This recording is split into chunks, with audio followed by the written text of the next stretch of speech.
Hello students, class 10 exercise 1.2 question number 5.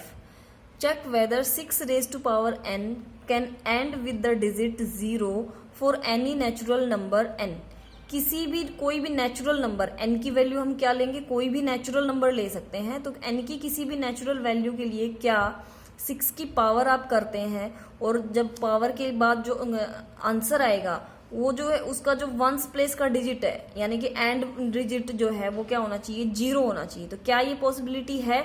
तो यहाँ पे हम थ्योरम यूज करेंगे, फंडामेंटल थ्योरम। क्या कहती है कि आपके पास जो कोई भी नंबर होता है वो उसके प्राइम फैक्टर्स की प्रोडक्ट के रूप में ही होता है, कोई भी कंपोजिट नंबर। ठीक है, तो फॉर एग्जाम्पल से स्टार्टिंग करो।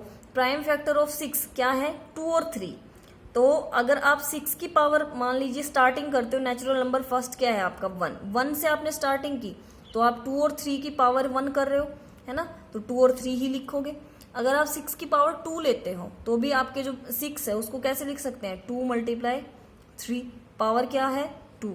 तो आपके जो ये नंबर हैं इनकी पावर क्या हो गई, 2 हो गई। इसका मतलब ये 2 और 2 रिपीट हो गए। तो यहाँ पे 2 और 3 1 टाइम थे, यहाँ पे 2 और 3 2 टाइम्स रिपीट हो गए।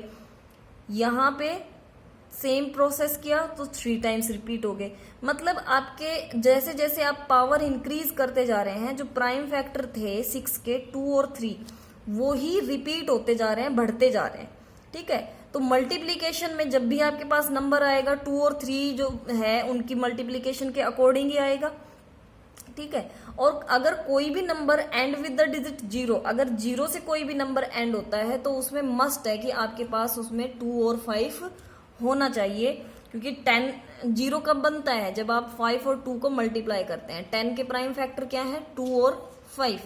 तो 2 और 5 दोनों नंबर किसी भी नंबर में होते हैं इंक्लूड, तब आपके पास जो आंसर है वो किस में आता है, 0 में आता है। यानी कि उसका जो फर्स्ट प्लेस का जो डिजिट है वंस प्लेस का वो क्या होगा, 0 होगा।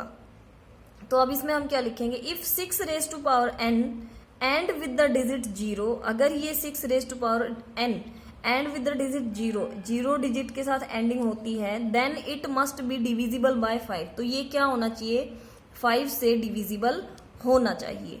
ठीक है, it means 5 must be a prime factor of 6 raise to power n। तो इसका मतलब ये है कि इसका कोई भी एक फैक्टर 5 जरूर होना चाहिए। जो भी नंबर आपके पास 0 जिसमें आ रहा है तो उसमें प्राइम फैक्टर में 5 मस्ट है, होना चाहिए। ठीक है, तो फिर क्या इसमें प्राइम फैक्टर आप कितना भी लिखते जाओ, कितना भी पावर इंक्रीज करते जाओ, क्या कहीं पे भी 5 आएगा? नहीं, कभी नहीं आएगा। ये रिपीट होते रहेंगे, 2 3 रिपीट होते रहेंगे, लेकिन 5 नहीं आ सकता इसमें कहीं पे भी।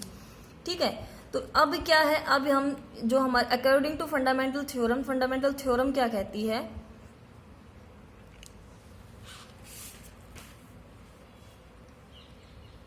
एक मिनट। ठीक है, तो फंडामेंटल थ्योरम के अकॉर्डिंग हम क्या कह सकते हैं, 6 हैज ओनली 2 प्राइम फैक्टर्स। 6 के केवल 2 ही प्राइम फैक्टर्स हैं, दैट इज 2 and 3, जो कि क्या है 2 और 3 हैं। So 6 raise to power n can not end with the digit. तो वो आपके पास 0 डिजिट पे एंडिंग उसकी नहीं हो सकती। आप कोई भी पावर ले लीजिए, n की पावर कुछ भी रख लो, लेकिन लास्ट में 0 नहीं आएगा for any natural number n। किसी भी नेचुरल नंबर n के लिए 6 रेज टू पावर n की एंडिंग 0 से नहीं होगी। क्यों? क्योंकि उसमें जब भी आपके पास कोई भी नंबर है, तो यहाँ पे फंडामेंटल थ्योरम का यूज हमने कहाँ किया, फंडामेंटल थ्योरम का यूज यहाँ किया कि हमें फैक्टर से ही पता चल गया, 6 के फैक्टर देखे हमने और फैक्टर से ही पता चल गया कि इसकी एंडिंग 0 से नहीं होगी। तो ये, और फंडामेंटल थ्योरम क्या कहती है कि भी जो भी कंपोजिट नंबर हैं आप उनके प्राइम फैक्टर्स में के उसके यूनिक प्राइम फैक्टर्स होते हैं और उसी के रूप में आप उसको लिख सकते हैं। तो हमने सिर्फ डायरेक्टली उस कॉन्सेप्ट को यूज किया कि डायरेक्टली इसका क्या आ रहा है, 2 × 3, इसमें ये 5 से तो डिविजिबल नहीं है, 2 तो है इसमें लेकिन 5 नहीं है, तो इसका मतलब इसकी एंडिंग कभी भी 0 से नहीं होगी। और ये ही हमारा आंसर है कि हम यहाँ पे इस थ्योरम को डायरेक्टली यूज कर सकते हैं कि इस थ्योरम के बेस पे हम कह सकते हैं कि इसके जो फैक्टर है वो कभी भी 5 इसमें 5 नहीं आएगा। 2 3 है तो 2 3 रहेंगे, यूनिक है। और अगर 5 नहीं होगा इसमें तो इसकी एंडिंग 0 डिजिट से नहीं होगी। तो मेन जो है कॉन्सेप्ट वो ये है इस क्वेश्चन को बताने का और समझाने का। ठीक है, तो ये है आपका क्वेश्चन नंबर 5। नेक्स्ट है हमारे पास क्वेश्चन नंबर 6, एक्सप्लेन वाई। ये नंबर गिवन है जिसमें स्टार्टिंग नंबर जो है वो मल्टीप्लाई में है और ये लास्ट वन जो है ये एडिशन में है। एंड सेम एज ये मल्टीप्लाई प्लस 5 आर कंपोजिट। आपको ये प्रूव करना है कि ये बताना है, एक्सप्लेन करना है कि ये कंपोजिट क्यों है। तो कंपोजिट नंबर कहते किसको है हम? कंपोजिट नंबर वो होते हैं जिनके प्राइम फैक्टर्स जो है वो 2 से ज्यादा। 2 कौन से? The number 1 and the number itself. ये जो 2 है ये ही अगर फैक्टर है तब तो वो कौन सा हो गया? प्राइम। और इन दोनों से अगर एक भी एक्स्ट्रा है तब वो नंबर कौन सा हो जाता है? कंपोजिट हो जाता है। ठीक है, तो 2 से ज्यादा जिनके प्राइम फैक्टर होते हैं उनको हम क्या कहते हैं? Composite number. तो हम प्रूव कर देंगे। ये पूछा है कि एक्सप्लेन व्हाई, बताइए कि क्यों है ये कंपोजिट नंबर। तो हम इनको ये दिखा देंगे कि भी इसमें इसके जो फैक्टर हैं वो 2 से ज्यादा हैं, इसलिए क्या है? ये कंपोजिट है। ठीक है, तो लेट कर लेते हैं फर्स्ट जो ये नंबर पूरा जो गिवन है इसको मान लेते हैं कि ये x है। ठीक है, अब x की वैल्यू निकालो आप कि x जो है वो उसके प्राइम फैक्टर्स कितने बन के आते हैं। तो यहाँ पे देखो, मैंने देखा कि यहाँ पे 13 और यहाँ पे भी 13 कॉमन है, तो बाहर ले लिया कॉमन। अब अंदर क्या बच गया आपके पास? 7 मल्टीप्लाई 11 और मल्टीप्लाई 1। यहाँ पे 13 था, 13 बाहर चला गया तो क्या बचा? 1 प्लस 1। यहाँ पे 13 था, 13 बाहर है तो यहाँ पे भी क्या बच गया? 1। अब इसको सोल्व किया, सो 11 7 जो 77 और प्लस 1, तो ये आ गया आपके पास 70। अब 13 और 17 2 फैक्टर आ गए आपके पास, नंबर इटसेल्फ तो नहीं है, 2 फैक्टर डिफरेंट आ गए। और 17 भी आपके पास इवन नंबर है, तो सिर्फ इन 2 से ही, यहाँ 2 से ज्यादा हो गए ना आपके पास कि ये आपके पास इवन नंबर है। इवन नंबर का एक फैक्टर 2 तो डेफिनेटली होता है। तो यहां से आप इनके ये फैक्टर ऐसे करके दिखा दो कि 13 हो गया, इसको आप इस तरीके से 2 मल्टीप्लाई 39 और एक तो 1 है ही। यहाँ पे भी आप ये इन 2 को निकाल के भी कह सकते हो क्योंकि एक क्या हो गया? 1 हो गया, तो 1 2 3 1 को भी काउंट कर लेंगे तो 2 से ज्यादा हो गए। तो बस हमने प्रूव कर दिया कि इस वजह से उन्होंने पूछा व्हाई, जो कितने फैक्टर हैं? 2 से ज्यादा है, तो इसलिए क्या है? ये कंपोजिट है।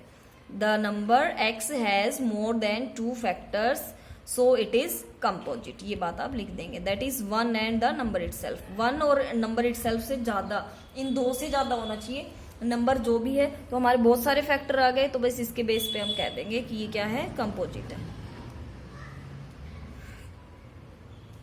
नेक्स्ट जो नंबर गिवन है उसको लेट कर लेते हैं कि वो y है, और सेम प्रोसेस करेंगे। इसमें क्या करेंगे? 5 एक नंबर दिख रहा है, यहाँ पे भी 5 है और यहाँ पे भी 5 है, तो 5 यहाँ से कॉमन ले लिया।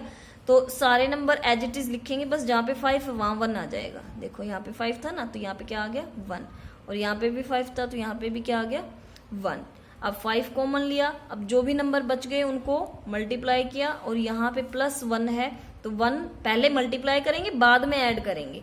तो पहले मल्टीप्लाई किया तो आया हमारे पास 1008 और उसमें 1 ऐड किया तो 1009। अब देखो 5 1009 और मल्टीप्लाई 1 3 हो गए। अब ये जो भी नंबर है, एग्जैक्ट नंबरिंग नहीं पता, आप मल्टीप्लाई करके निकाल सकते हो। मैंने इसको क्या मान लिया? y, कि ये y जो भी नंबर है इसके फैक्टर कितने आ गए? 3, 2 से ज्यादा है, तो इट मीन्स ये क्या है? कंपोजिट है। सो इट इज, या ऐसे लिख दें ना, so the number y is composite. ये रहने, so the number y is composite. ये क्वेश्चन नंबर 6 है आपका। ठीक है, अब क्वेश्चन नंबर 7।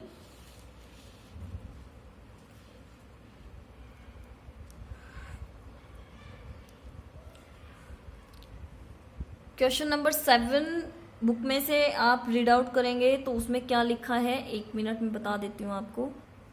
क्वेश्चन नंबर 7 में सोनिया एंड रवि नाम है, हाँ रवि राउंड ले, एक सर्कुलर पाथ है उस पर राउंड लगाने में टाइम ले रहे हैं, तो दोनों दोबारा कब मिलेंगे ये पूछा गया है। तो जब भी कभी ऐसा क्वेश्चन हो कि वो एक बंदा इतना टाइम लेता है, दूसरा कैंडिडेट इतना टाइम लेता है, तो बताइए कि वो दोबारा कब मिलेंगे।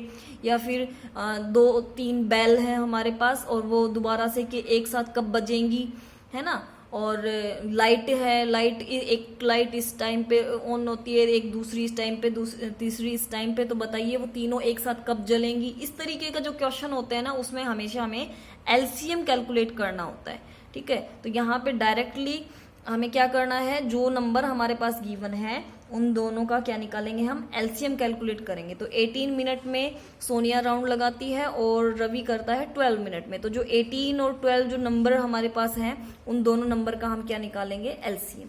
सो एलसीएम 18 और 12 का आसान है। तो 18 के फैक्टर देख लेते हैं, 2 × 3 × 3 करके देख लिया करो ठीक है भी या नहीं। कैसे देखेंगे, 2 3 जा 6, 6 3 जा 18, आ गया 18, तो ये मतलब करेक्ट है आपका, ठीक है। ये भी वेरिफिकेशन है कि आपने ठीक किया या नहीं किया।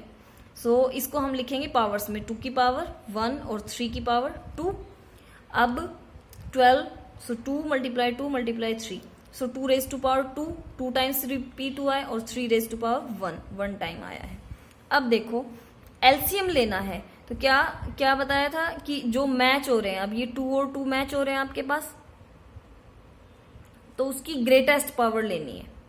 जो मैच हो रहा है उसमें ग्रेटर पावर को लेना, तो greater power 2 raised to power 2, तो 2 raised to power 2।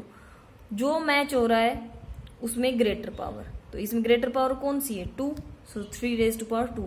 और जो बच गए उन सबको लेना है। अब बचा हमारे पास कुछ नहीं बचा, जो थे वो सारे मैच हो रहे थे, तो कुछ नहीं बचा। तो अब बस जो हमने दोनों पेयर्स में से ग्रेटर पावर को ले लिया और वही हमारे आंसर बनेगा।